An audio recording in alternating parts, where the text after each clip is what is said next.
big picture in terms of your system, yeah, we can do training, but you do understand that there's a whole slew of other variables that are impacting whether or not this behavior is going to happen. Yeah. And so we can push on this one, the training one, but let's make sure we're keeping an eye on all of these other things at the same time. And so I think that the benefit in this book for people who are coming in as learning designers or coming in as training people is to have a little bit more vocabulary to have that conversation with stakeholders so they can say, look, here's the part we can help you with. We're pretty confident we can do that. Welcome to the Product Agility Podcast, the missing link between agile and product. The purpose of this podcast is to share practical tips, strategies and stories from world-class thought leaders and practitioners. Why, I hear you ask? Well, I want to increase your knowledge and your motivation to experiment so that together we can create ever more successful products. My name is Ben Maynard and I'm your host. What has driven me for the last decade to bridge the gap between agility and product is a deep-rooted belief that people and products evolving together can achieve mutual excellence. Welcome to the Product Agility Podcast. This week sees us joined for technically the second time because we're joined by Julie Dirksen, who recorded an episode with me over a year ago regarding Julie's first book.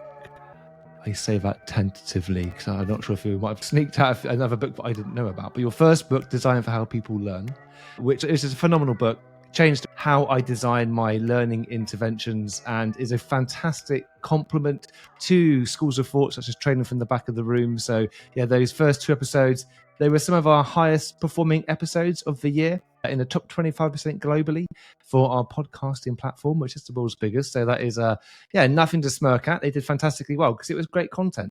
And so I have been so excited to get Julie back. And I think I even mentioned it when we spoke before, Julie, because you were talking about this new book you were writing. And then all of a sudden, this new book appeared. And we are here to talk about it. So Julie Dirksen, welcome back to the Product Agility Podcast. It is lovely to see you again. Yes, thank you for having me. These are such fun conversations. I'm really glad to be back. Yeah, I'm hoping this one will be fun. The conversation we had beforehand was fun, although not really on topic, and we didn't record it. Julie, I think for anybody that is looking to understand more about behavior change and how we as teachers, coaches, facilitators, humans, leaders, I'm going to cast from that very broadly here, can help people on that behavior change journey, understand people's motivations, how we design these interventions. I think your work holistically has a huge amount to offer. Now, your new book is called Talk to the Elephant, and I'll hold it up to the screen here for those of you that are going to be looking at this on YouTube. Or maybe it's up on TikTok or something as well. Talk to the Elephant. Talk to the Elephant, Design Learning for Behavior Change. Yes. Yes. But that's the full title, which I didn't do.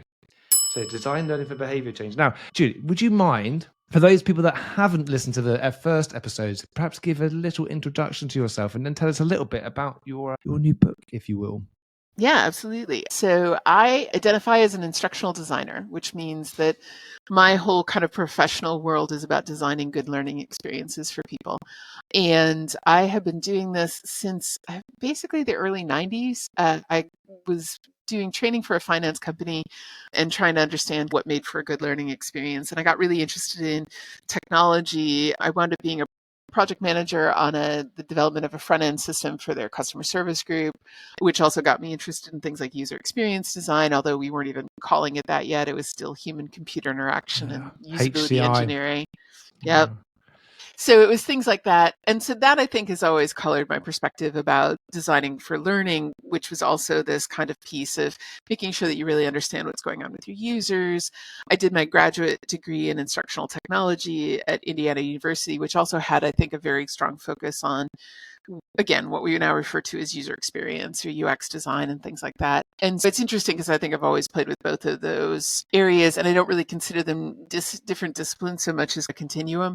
You either, when you have a challenge, you either want to fix the user, which is usually a training problem, or you want to fix the system, which is usually more of a UX problem. And so it's where along the continuum does the information need to live to best support people.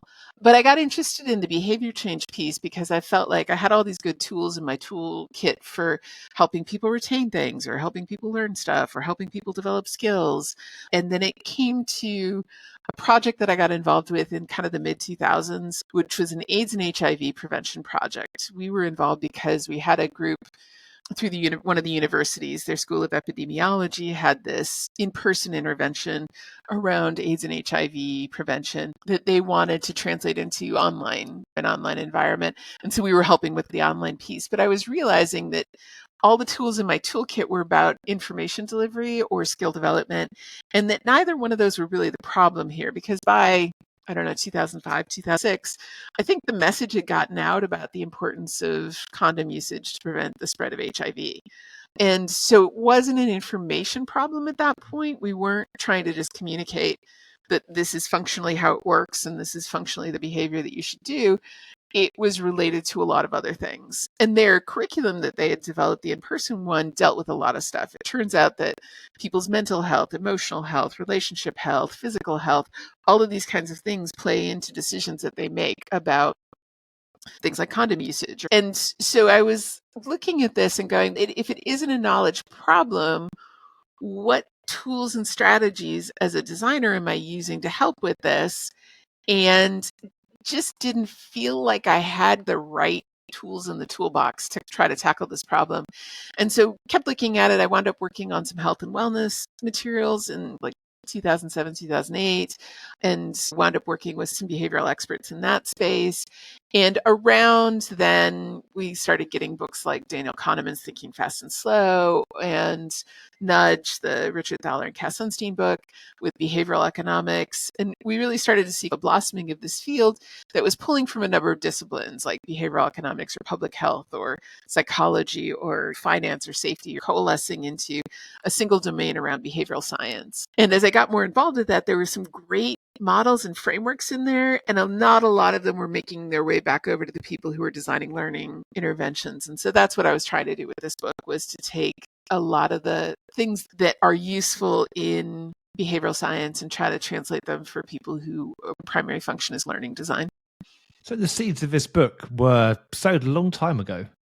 Yeah, I wound up having a whole conversation with my publisher about whether I should put a picture of a condom on the very first page of the book. And we ultimately decided not to. But I'm like, if I'm leading with condom usage, it's all easy after that, right? So Yeah, I know. Well, I was musing over potential episode titles, actually. And I'm just trying to think condom usage too, and I can't quite think of what the bit will be after that. But now the environment has changed too, so some of these things are more complicated because there's medications. And I wound up working on an oral prep curriculum in Botswana last year because we were trying to help develop a micro-learning strategy for one of the international healthcare education groups. And so I wound up learning all about oral prep. And so the answer is changing now. It's not just condom usage anymore, but it's really interesting to get into these different areas and to look at what else is going on that influences whether or not people do a particular behavior. Because our answer traditionally has been to tell them louder and more emphatically that they should. And that's not the right answer in a lot of cases. I think there's a distinction between what people's physical and emotional environments are and what their intellectual knowledge is, and that most of the behavior change problems that we have, most of the really tricky behaviors that we struggle with as humans, tend to have a disconnect between those two, which is where the title comes from, right? Your intellectual knowledge, your impulse control, logic, reasoning, verbal thinking, stuff like that is this part of your brain that, in a metaphor from Jonathan Haidt, we refer to as like a rider. So you have a little rider sitting on back of a huge part of your brain that's concerned with like the physical reality of your world. What do you see, hear, smell, touch, taste? How do you move around in this world? How do you control your physical self? There's gross motor control and there's fine motor control and there's visual perception and auditory perception, processing inputs and all these kinds of things. So there's this whole big swath of your brain that's concerned with what does the world look and feel like and how do you feel about it? So you get your emotional area in the middle of your brain, you get the limbic system and the amygdala and the hypothalamus, which regulate a lot of emotional cues and things like that. And just a huge amount of your brain is tied up with how you perceive the physical world, how things feel, what you feel about them, what you're perceiving. And so that's all the elephants. So the idea is we've got this intellectual knowledge, and then we've got all of this data coming into us about what our immediate experience in the world is. And so one of the things that happens is when our intellectual knowledge doesn't agree with what our physical environment is telling us, those tend to be the behaviors we struggle with. So exercise is good versus this is painful and unpleasant. So my intellectual knowledge is this is a good thing to do. My physical world is this is not fun. I don't like it. And so those tend to be things where you do much better if you can find exercise you actually like. Like that is just, there's very clear science on if you need more durable exercise motivation, you really need to find something you actually like doing, right? Continuing to force yourself to do things you don't like and can be a complicated thing, right? That was difficult, but I feel good afterwards, or I feel a sense of satisfaction or something, some positive affect out of it. I should say for retirement, nothing is different today if I failed to set up my retirement account. Like today is very much like yesterday. There's nothing different about my environment. There's the intellectual knowledge. I still haven't done this thing that I was supposed to do, but I should wear sunscreen. In a lot of cases, it's not the problem isn't sunburn, which would be more of that kind of immediate visceral feedback. The problem is that kind of prolonged sun damage that leads to skin cancer decades from now. Can this be compared to an organizational context where you have, and if I try and ground it in something here, which is perhaps really contextually relevant to our listeners, if you're in a situation where intellectually someone can understand the benefits of not planning and in a huge amount of detail up front, but yet they've got their boss breathing down their neck, believing that if they don't do it in this way, then they're not going to get that reward. Yeah, there's a whole bunch of variables that kind of come into play. So one is, what are the incentives in the environment? Because whenever people do something quote unquote wrong, it's always, that behavior always makes sense in some context. We talk about bounded rationality. What is within the boundaries of this person's world? What's the logical reason they're doing this thing that we don't like that they're doing, right? Is it because, my quick and dirty example of this is I was working for a company that was an insurance company, and it was about entering insurance applications for multinational policies.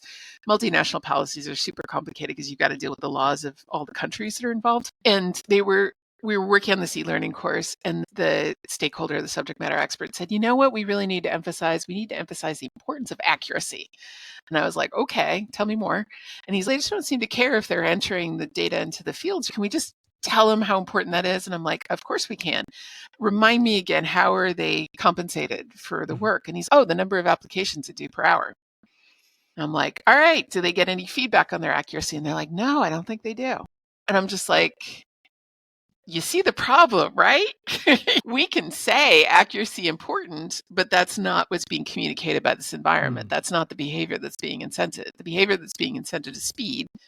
And there's literally no feedback on accuracy. So there's no consequence to it. And so as long as your incentives are this misaligned, it does not matter what we're going to say in this training program. That's not going to fundamentally change the behavior. So when we look at something like project planning, the idea that you would use an agile method where you've got a goal or you've got a roadmap or something, but you don't do these big knockdown, drag out, the Gantt charts or whatever it is.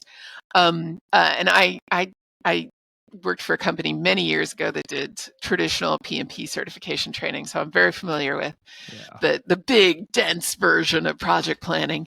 Part of it is, if that was the thing that gave you satisfaction as a professional, was to optimize all of these variables and figure this all out?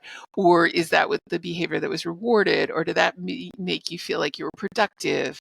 Does the idea of launching into something without that kind of roadmap feel insecure? The model that I lean heavily on the book is one from Susan Mickey in University College London, but they talk about the model has COMBI, which is the person capable of doing the thing. So if it's more of an agile, roadmap-driven method for project management, then are they capable of doing it? Do they feel confident? Do they feel like they know all the pieces? Do they know how to do this? Have they seen somebody else do it? Do they feel like, okay, I've seen it work, let me try it, as opposed to, I understand all the words you're saying, but I just don't see how this is going to work.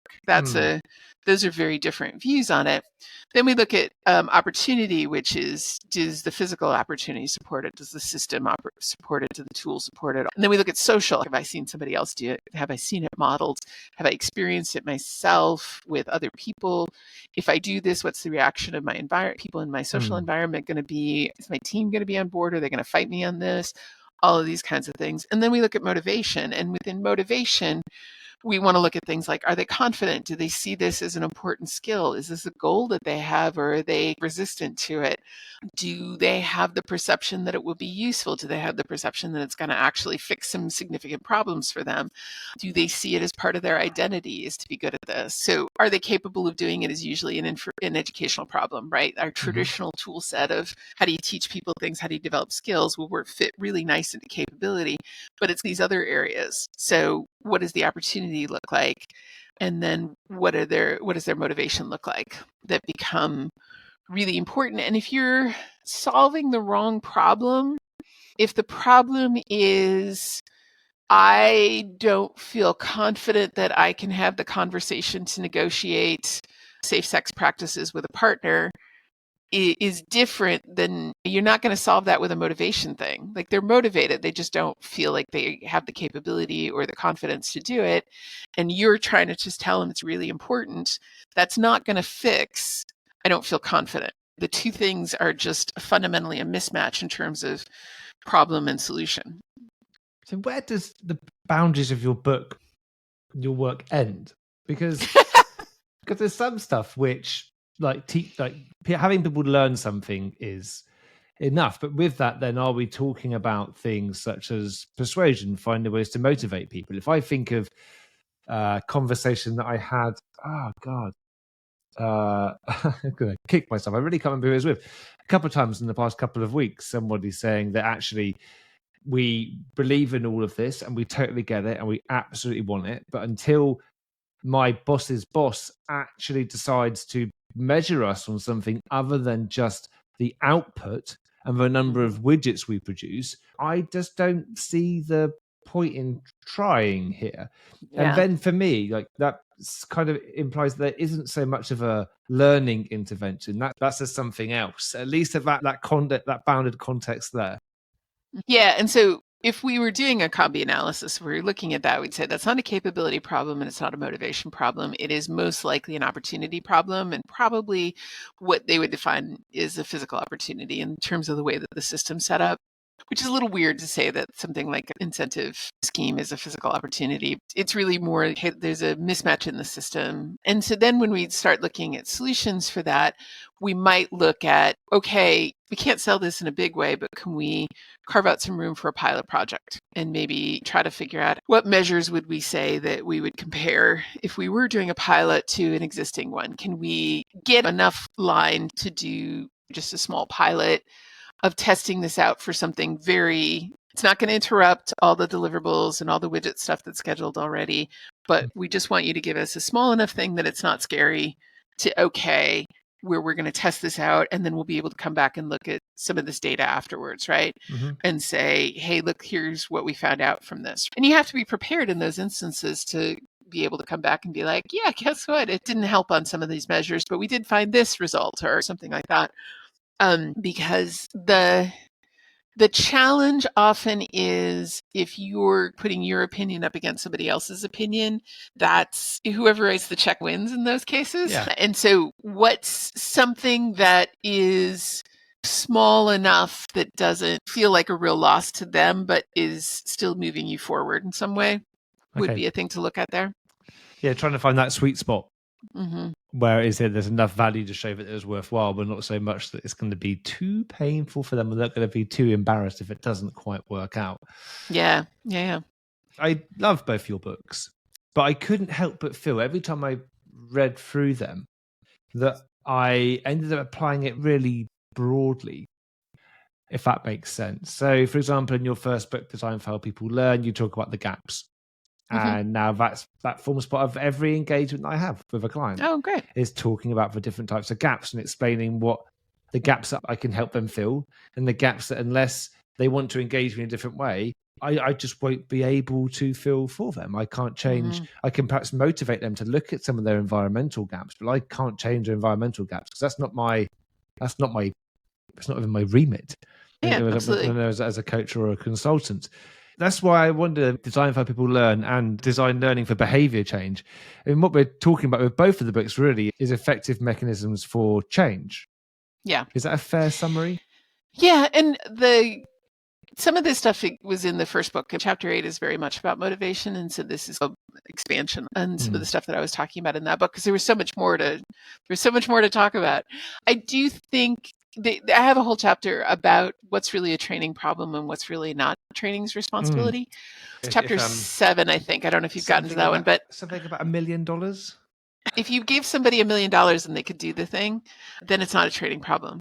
But it is a question, though, that still becomes, unfortunately, we don't have $1 million to hand out every time we need a behavior. I'm sure that in the US, we've had issues on the most recent uptake of the COVID booster. It's not a booster. I think it's technically a new vaccine, but the adoption wasn't what certainly the CDC was hoping for. And some of those people are adamantly dead set against it. But then there were a lot of people who just weren't making time for it. And those people, if you gave them $1 million, they probably would have gotten vaccinated. People who are not fundamentally opposed, but the people who are just like, I can't be bothered. If you gave them $1 million, they'd probably do it. So it wasn't an issue of that they were so dead set that in that particular population that they're so dead set against it. It's an issue that like it wasn't convenient or it wasn't easy or they didn't feel compelling. And that's not something where I can give you more information about the nature of the vaccine and probably change that behavior. That's something where we have to figure out can we figure out a way to literally make it simple for you, or can we figure out a way that it answers a problem for you, or can we figure out a way that like pretty much always making the behavior easier is usually helpful in terms of stuff. Some of these other things like social modeling or persuasion messages or something, it's hit or miss. You always want to test those because it's not clear if they're going to land right with your audience. But something like, how do I make the behavior as easy as possible? That one pretty much always is at least somewhat helpful. So there's those pieces of it. The question of what's a training problem and what's not a training problem, ostensibly, the incentive system is usually not a training problem. It's usually something you can't fix from the learning point of view. However, you can flag it for people. You can make it clear that, hey, as long as you're only compensating for speed, not accuracy, you're going to have an accuracy problem. And I'm happy to put something in the training about it, but let's be honest about how much impact that's going to have. So I do think being able to name some of these things at least gives you, I think, something that's a little bit easier to have that conversation with people, because a ton of stuff gets jammed in the training box, right? We're going to fix it with training.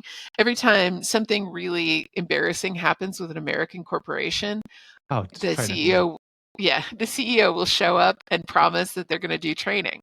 It's part of the script. It's part of the apology. We're really sorry that we did this incredibly stupid thing. We're going to do more training. And if we look at big picture in terms of your system, yeah, we can do training, but you do understand that there's a whole slew of other variables that are impacting whether or not this behavior is going to happen.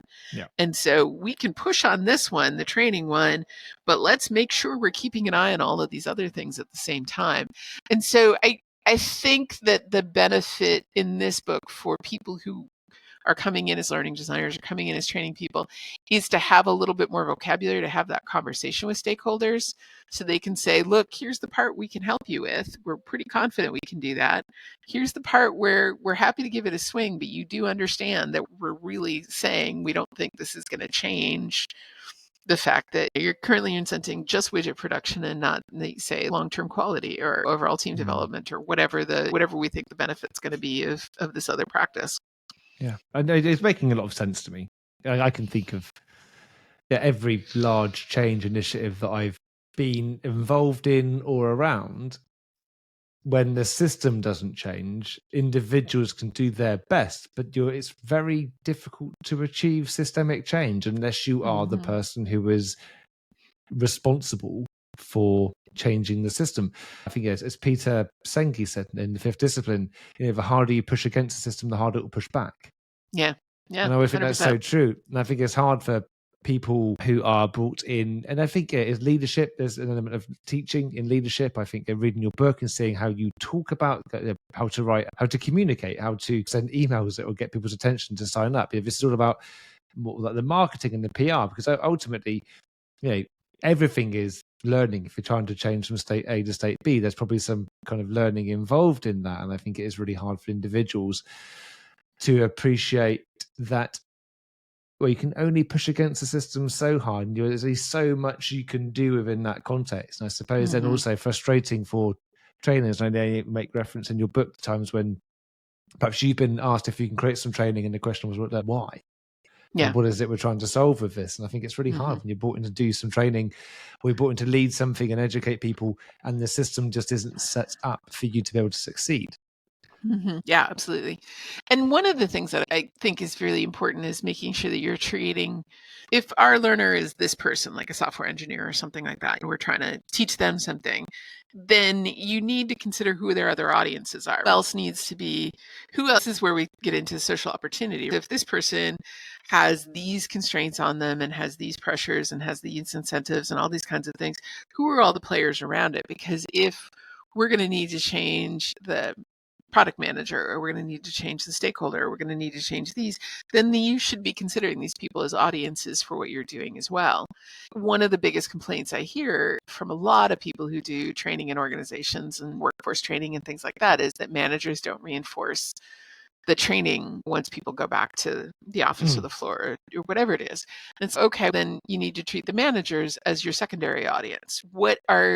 They are very busy people. They got a lot going on. How can you support them doing the right thing to support their workers? Is it about giving them a better toolkit? Is it about being honest with stakeholders about how much time is going to take for the managers to reinforce this behavior? Is about setting expectations for what their responsibilities look like to reinforce this behavior? Because a lot of times they aren't taken into account at all. Right. We do an audience analysis with the workforce and we create this training product and we send it out there, but nobody even goes and talks to the managers about what does it need? What is it going to look like to reinforce this thing that they're learning and training so that it's going out there? And how can you support that audience? Do they need their own training? Do they need resources? Do they need time? What's it going to take, basically? Yeah. It's so difficult to know where to draw the boundaries, though. Like, how big and complex do you want to make stuff before it just becomes unmanageable, or there just isn't the budget to do that? And I'm thinking of the quote in your book where being able to focus so that you're not ignoring things, but you're trying to simplify stuff enough so that it makes sense. So it's again that Peter Senge talks about this in the Fifth Discipline, doesn't he? Is that we love to break things down because it's big and complex and we just can't handle it. So we break it down to simplify it, but then we miss that holistic perspective. And it's how do you then create a holistic perspective? And I recall who was it? It was a tech lead I was talking to in an organization, and with their product manager, actually. And the challenge that they were facing was, we know we need to serve this audience with what we are producing. And we know that there are 3 or 4 or 5 audiences beyond that who also need to be satisfied. And we can deliver something that we think is going to work, but we think it's going to work for the 6th tier, but then we don't know about the 6th tier until probably like 2-3 years, probably until after it's released, when everything's run through and we actually see if that hypothesis we had about a very large thing, I'm being really vague, so I don't want to mention who it is, about a really large thing, whether that actually pays off. So what do we do? And I always said to them, you have an opportunity to say who is the ultimate person you're going to serve, but you also have to appreciate that in your context right now, what's the boundary you can draw, which means that you can sleep well at night, but also declare some success when you get it. And it's how do you know where to draw those boundaries? Yeah, because once you start looking at the entire system, it gets overwhelming really quickly. I have a talk that I do on systems thinking 101 for learning and development people. And I show this big, huge systems map. And I'm like, okay, if we're just focusing on this one little teeny tiny behavior, it's a little teeny tiny dot in this big map. How do you ever feel like you're getting at it? And that's why the quote that you're referencing, which is from John Cutler, who talks about how we're always balancing this, right? If you're trying to accommodate the system, it's too complex and it's too overwhelming. But if you really focus tightly on a behavior, sometimes you're ignoring really important outside considerations. So if your goal is to improve plastic waste in the ocean, right? You could focus very tightly on the behavior of people sorting their plastics, right, at the point of household recycling. But of course, the problem is way bigger than that, right? The problem is what kind of plastics are manufacturers making? Once people sort these things, where does this stuff go and what's actually happening to it? And is there a market for post-consumer plastics? Or are there good places for this to get done? Is it economically viable? All of these kinds of things. And at a certain point, you need to obviously, people who are operating at a policy level have to consider all these things and really have to look at different things that they're dealing with. But at a certain point, you can't design an intervention in 1 year with a budget of X that's going to fix the system.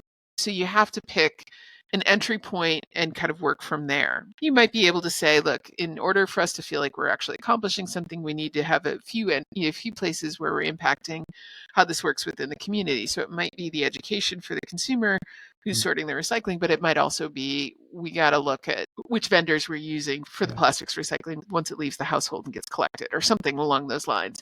There's an example in, I think it was a Nudge, that people really love, which is this idea of like defaults. People are more likely to accept a default selection. And they talked about organ donation. It was looking at the rate of organ donation, people signing up to be organ donors in different countries. And the places where the box was checked, and you could uncheck it if you wanted to, but the box was pre-checked, would have organ donation enrollment rates of like 80+%. And the countries where you had to click the box, it was empty and you had to click it to say you wanted to be an organ donor, the organ donation rates were only about 20 to 30%. And people love this example because it's magical. Hey, just use defaults and it's going to fix everything. The truth is, organ donation is a complex system itself. And if you really want to improve the situation for organ donation, it's more than just, is this default box selected? If your particular problem is, we've got a finely honed organ donation system set up, we just can't seem to get enough people to sign up for it, maybe that default thing is going to help with that problem.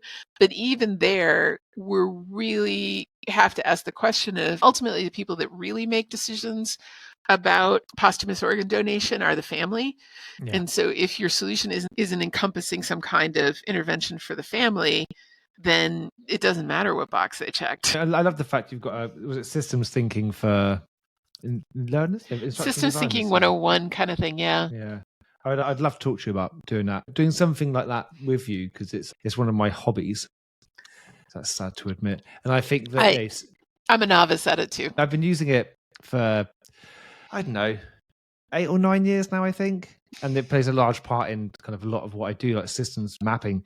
And I think there's a huge amount of benefit into just talking through potential cause and effect and looking at behaviors and looking at motivations and trying to map out a broader system, particularly in the organizations that I work with, where it's product development in large organizations that haven't really excelled at product development because they've been very much kind of agile tech firms. They're trying to move towards a much more of a product mindset. And systems mapping, systems modeling, whatever I choose to call it in any given day, is such a lovely way for people to come up with hypothetical cause and effect models, and then to run experiments against, to say we want that behavior to change. And I did this with one organization where we mapped out developer behaviors to the motivations and looked at the level of training and face-to-face training versus non-face-to-face training and the level of pressure coming from product on them, and actually came up with something which they were able to then. They did this before they flew out to India, and I know if you someone that was involved in that story might be listening to this, so hi, coffee if you are listening. And they used some of the ideas that they generated from that to go to help the developers get better. And I think that's such a lovely way of modeling all through for behavior change, for figuring out who you train and how you train and how you get people working better together. I will be launching some workshops on it to just help people understand the very basics of it, but how you use that to generate experiments, which you can then go in the experiments to learn more about the system rather than to try and achieve the specific goals. One of the things I occasionally comment on is the fact that there's two characteristics that I always see with difficult behavior change problems. One is competing priorities, and I think that's just the world we live in. Everybody's got 37 different things they should do with every minute of every day. And in order to get on the list, you can't come in at 36. You got to come in like the top 5, or it's still never going to happen because most of us don't ever get down to the bottom of the list. We just keep churning through top items or things that are easy, one of those two. But the other one I think that is more relevant and is very much, I think, a systems issue is delayed or absent feedback. is present in pretty much every behavior change problem I've ever seen. Delayed feedback's part of it too, right? If I don't put on sunscreen today, that could cause me problems in like 10 or 15 years. But I'm not going to get sunburned probably because I'm sitting in the shade and things like that. I should probably still have sunscreen on. If you want to go put some on, Julie, that's fine. Like we can pause the podcast. We could wait. Yeah, thanks.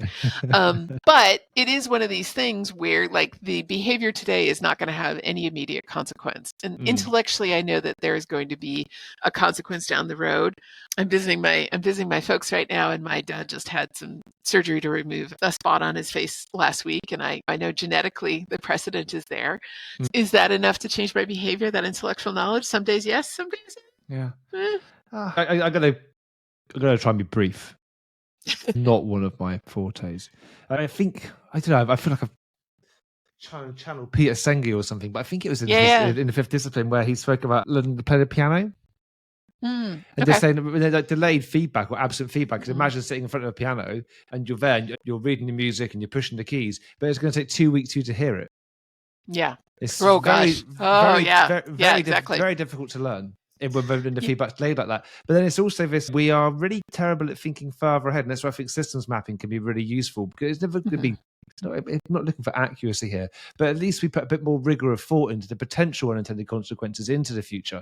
And I think this is where, so there's two examples. One is around organizations where they are all very much output driven. The product teams really want to be outcome driven, but they are part of actually, they've got their boss's boss, but also that's part of a much larger organization. And they simply cannot influence up. They just want to know what stuff, how many things you're putting out, when are they going to be out? And actually, to tell them, for the product people, I've been involved in these conversations, I've been around it, it's a hard challenge, but for those product people to say, look, if we actually look at user behavior and we create hypotheses and we actually, can we change user behavior in this way by this much, we think it will come to, and at that point, but yeah, whatever. How many things and what date? Because actually to see that pay off is going to be really slow, because in these types of organizations where you're an old kind of tech firm, you're going towards a more modern product organization, often the speed at which you can get your products into the customer's hands isn't actually that quick. And the amount of stuff that's already been promised is already quite long. So actually the absence of feedback on this lovely idea and the delay in that is going to be very hard to convince people of that. And then there's slightly more personal one. Is this around mental health? It's something that I have managed sometimes really badly, often really badly, sometimes not too badly. But for the last 20 plus years now. And I always say to myself, if I'm not doing the work, like I'm done. And if I'm not spending every day doing a bit of work to stave off the real lows, then it will get me, but I still don't do the work some days. And I can still hear myself saying, do the work. And I still don't do the work because right now, today isn't a problem. I'm too busy because there's something really important I feel I have to do. But then give it a week or two and I'll absolutely pay the price for not doing the work. And so very different examples, but we're human. And what you probably have almost certainly gotten better at over the years is recognizing when it's starting to downhill slide a little bit. And so hopefully, even if you sometimes can't prevent yourself from engaging in a little bit of a downhill slide, you arrest it a lot sooner than you used to. Yeah. You recognize, okay, this is going badly. I need to do something. Otherwise, I know the painful position that I've been in the past when I don't do that. And when we look at it organizationally, so you've at least shortened your feedback loop on that one a little bit. Like you don't let it go quite as far, maybe, or something like that. Yeah, I know. So real. Organizationally, I think absolutely Peter Senge is 100% relevant in this. And I didn't remember it's been a while since I've read the Fifth Discipline, so I didn't remember the piano example, but now I'm going to go look it up because that's beautiful. That's perfect. Yeah, I think it's from there. If it's not, I will find out where I got it from, but I'm pretty certain I got it from there. He does definitely talk about he uses those models of typical system things. And one of them is absolutely that delay loop and stuff like that, where it comes in. And I think that is 100% the most common scenario that I've seen in some of these kinds of things. And some of this stuff is about that forcing yourself to do a thing or forcing other people to do a thing is usually not a great strategy. And I'm working with Michelle Segar. She's out of the University of Michigan. She does exercise motivation. And even though, again, like doing the work for mental health stuff, doing the work for physical health stuff is good, but as long as you're forcing yourself to do something you don't like, motivation, the history of the motivation for that is not great. And so a big part of what she does when she works with people is reframing it. This isn't something I have to do. This is something I get to do. It's not a chore. It's a gift I get to give myself. And figuring out exercise you actually like to do and some of those kinds of things, as opposed to you're gonna unless there's something else that's very strongly motivating you, you're going to be very bad at forcing yourself to do things that you hate. And so trying to figure out how to reframe it. We were talking a little bit about like marketing stuff. I'm trying to reframe my relationship with marketing from something that I currently hate doing to something that, I'm trying to figure out how do I make it a gift that I either give to myself or to the people in my audience or something, in terms of things that are genuinely helpful to them that I'm sharing, as opposed to I'm trying to promote myself. Like I'm trying to promote myself framing is one I really struggle with. I'm very bad at it, but I like to share things. I like to help other people. How can I reframe this in a way that I don't feel like it's disingenuous, but that it's a sincere way to do it? So I haven't quite mastered this one yet, but I'm trying to reframe my relationship with marketing my own materials and services so that it's not something that I'm dreading doing. At the same time, the whole issue of some days you just don't feel up to it. That's okay. What we've seen a lot in behavioral stuff is where it turns into a spiral, right? I haven't smoked for X number of days. I smoked today. Now it doesn't matter. I'm just going to throw my hands up and smoke again. And I was working with somebody who is a smoking cessation expert, and she had a whole thing where she's like, if you lapse, wait at least a couple of weeks before you try to do it again. Just if you lapse more than once. I don't think it was just a single lapse. But there is actually nothing about a single lapse that says you're on a downhill slide. But that is our perception, right? Like I was trying to really hard to do the thing and now I failed. And so now I'm just going to throw my hands and give up. So reframing that is, didn't work today. Let's try again tomorrow. Like that is going to be a better attitude for prolonging the behavior, as opposed to now there's no point. Yeah. And so like the streak thing and holding tight to a streak, it can help with motivation, but at the same time, it has some issues if it all goes wrong. We're getting into some weeds on that one. Yeah, I know. But I mean, if I bring it back, I suppose a little bit, is that it's interesting you mentioned smoking cessation, because that is in the UK, when they had a big push on that many years ago, they used the trans theoretical model for that. Oh yeah. So they used a Procrastio di Clemente trans theoretical model of change. And what I really liked about that was, and I think this is so true for anybody that is trying to change themselves or is working with people and trying to get them on their journey, whether it is what I mentioned earlier on about outcomes over outputs, or I know trying not to take estimates as commitments, or not doing estimates at all, or different ways of doing road mapping instead of a granular project plan, or anything like this, is that we all too often mistake changing for change. Yeah. And that actually you begin to change and then you are changing, and it's that maintenance period then of trying to really embed those, either for you to embed those new behaviors or for you to support other people embedding those behaviors. That's where a lot of the hard work is, because that's when you enter into, you lapse and then you go back, and then you have to, when you start again, that being able to contemplate that the reason you were started that change in the first place is still valid, I think diminishes for some people after you've had a few failures. Actually, the motivation wanes when you just think, do you know what? Maybe I really don't think this is so much of a problem. And maybe I think the solution which has been presented isn't really solving anything. Yeah.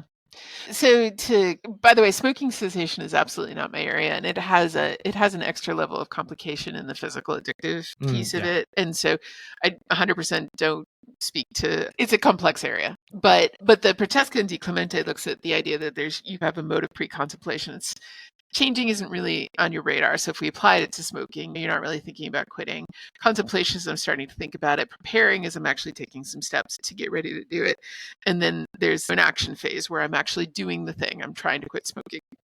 And then maintenance is where you can lower your vigilance a little and just maintain.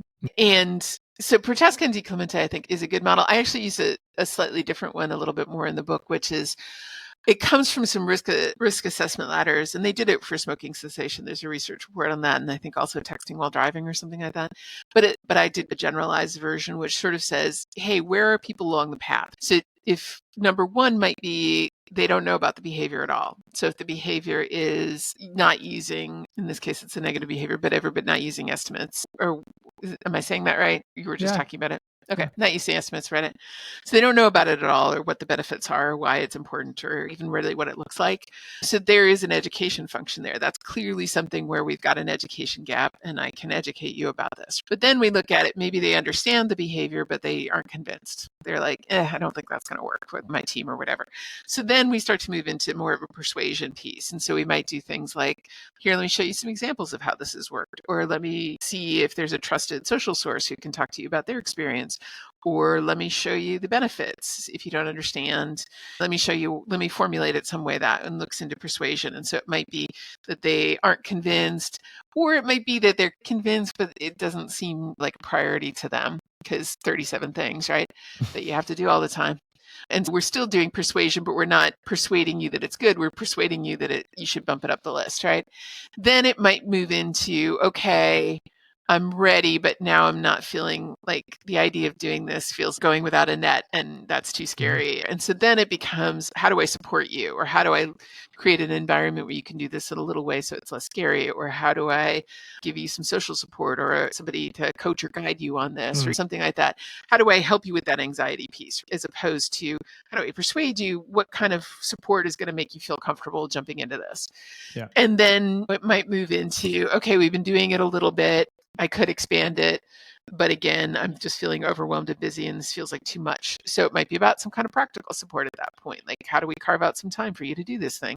Or it might be about like, okay, I'm doing this, but I don't feel like I'm doing it quite right.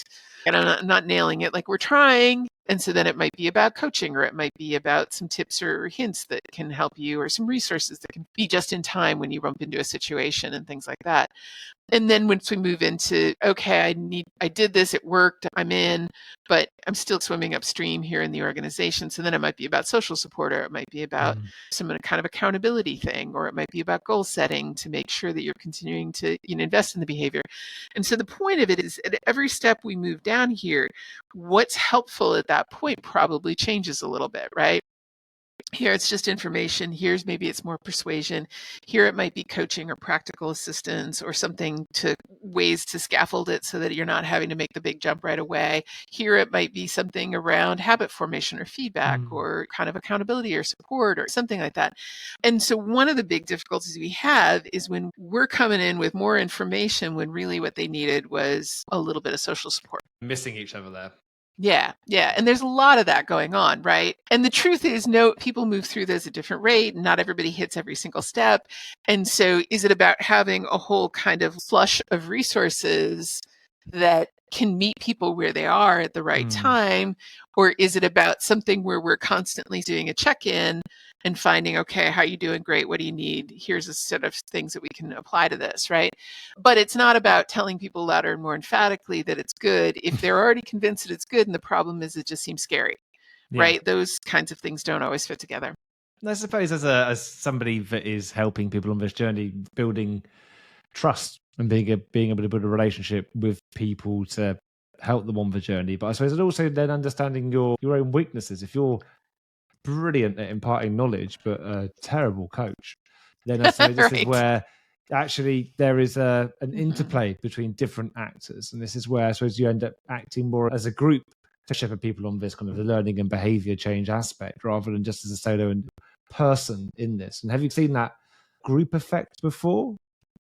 Yeah, absolutely. The community piece is often huge around these things. And so, and communities are, the right metaphor for a community is much more of a garden than it is a machine. You don't just plug it in and turn it on. You have to grow it and develop it. And there's definitely practices around how to do that.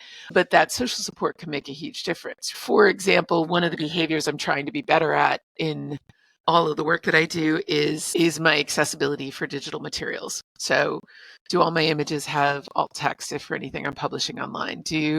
Am I paying attention to that? We paid a lot of attention to the alt text for all the images in the book to try to make sure that they were good and useful to somebody who's using assistive technology to read it. But I will absolutely say that my social circle makes a big difference in terms of how much effort I'm willing to put into it, because I believe in it, absolutely. But honestly, I also know that if I don't do a good job on this and somebody sees it, I'm probably going to hear about it from somebody. Yeah. There's a colleague of mine, and I showed her the cover of the book, and she said, "Oh, that green, that has bad color. Green's a tough one for color contrast." And so that spent me down a whole spiral for a day and a half trying to figure out if the color of the font against the background on the color had enough contrast. And the problem is, I'm actually good at this. There's very clear guidelines for digital, but once you move into print, it's different. And it's hard to figure out. And so I ultimately had to rely on the artist for the book cover who had their own guidelines that they were working from. And they said, no, it's fine. And I was like, okay, I hope that's true. But, like at a certain point, you got to relinquish some control too. I know. Rather you than me. Yeah. Julie, I think we've been going for an hour, more or less. And I think maybe we should bring the conversation to a close, as much as it pains me to say that. I don't know, when we spoke last time, I think it almost hit 2 hours. Yeah. But I was going to say that perhaps we can get together again and maybe do a live stream or something similar. Ooh, that'd be fun. Yeah. A bit different. I'd love to do something around systems thinking with you and get some audience participation, because I'm really passionate, and the one thing I'm pretty certain we can both do is really nerd out on the topic. So I think yeah. Sure. Yeah, absolutely.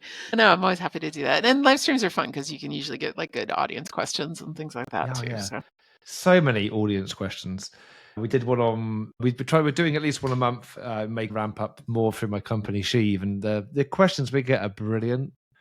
And whenever we start a live stream, we're like, oh, here's all the topics we're going to cover. And we get not even halfway through, and someone's, oh, but what about this? And you're like, oh, wow. And then you go down that rabbit hole, and all more questions come in. And that's the joy of it. It's that participation of it as well. So, I will get a date in with you, and we'll make that happen. Great. That'd be great.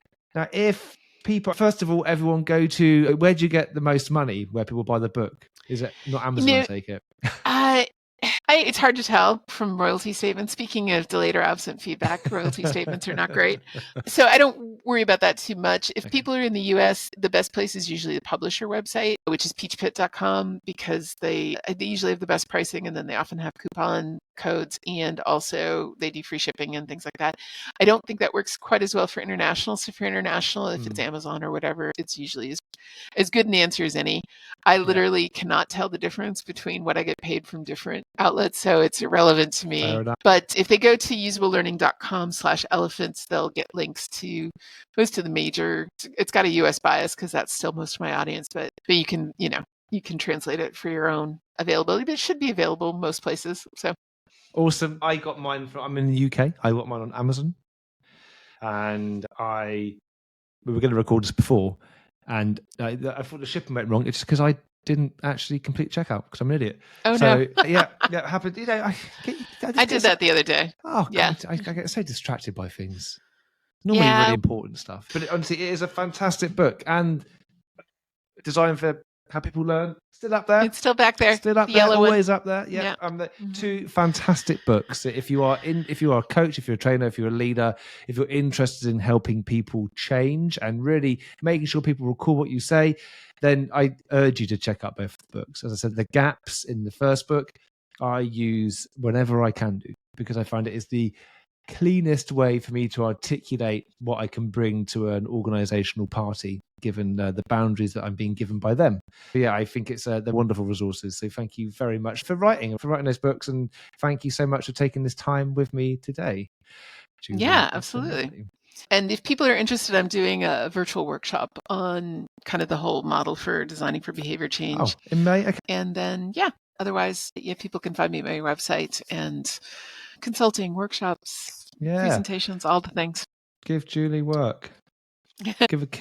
I like people coming on the podcast because if you've got good stuff, let's make sure people know about the good stuff, right? So we'll make sure that your workshop is on the show notes, and we'll get that in some of our promotional stuff and our marketing side of things. We'll get a date in for a live stream, Julie, and we will talk about systems thinking and systems mapping and stuff like that. So be sure everyone to check out Sheev on LinkedIn to follow us. Link to that will be in the show notes as well. And let's draw it to a close. Everyone, thank you so much for listening. Yeah, I hope everyone enjoyed it. Have you enjoyed it, Julie? I've very much enjoyed it. I always enjoy talking to you. So yeah, such fun. And you need to write another book now so I can get you back. Okay. Done. Okay. Thank you, everyone. Thank you again, Julie. Yeah.